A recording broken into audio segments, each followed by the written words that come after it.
ការអភិវឌ្ឍសមត្ថភាពនិងបណ្ដុះបណ្ដាលបុគ្គលិករបស់លោកអ្នកជាមួយវិធាន Episode ទី5 Create Credit Note បញ្ហារបាយការណ៍របស់ SME ភាគច្រើនមិនមែនមកពីប្រព័ន្ធទេប៉ុន្តែមកពីមនុស្សទិន្នន័យនិងវិធីសាស្ត្រការងារដូច្នេះវិធានមិនត្រឹមតែផ្ដល់ប្រព័ន្ធគណនេយ្យទេប៉ុន្តែថែមទាំងបណ្ដុះបណ្ដាលអនុវត្តជាក់ស្ដែងនិងគាំទ្រដល់អ្នកជំនាញក្នុងស្រុកផងដែរ Episode ទី5 Create Credit Note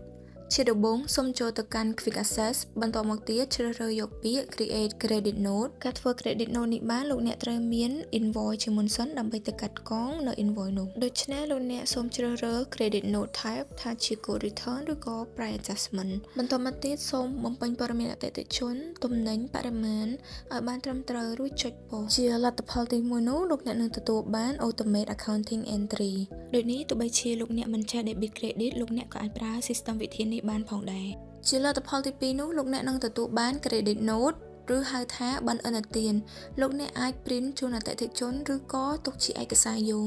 ជាលទ្ធផលទី3លោកអ្នកនឹងទទួលបាន Credit Note List ដែលបង្ហាញព័ត៌មាននិង Credit Note ផ្សេងៗទៀតដែលលោកអ្នកបានបង្កើតពីមុនមក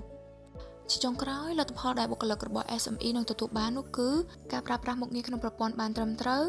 និងមានអ្នកជួយផ្ដល់ប្រឹក្សាយោបល់នៅពេលដែលត្រូវការជំនួយ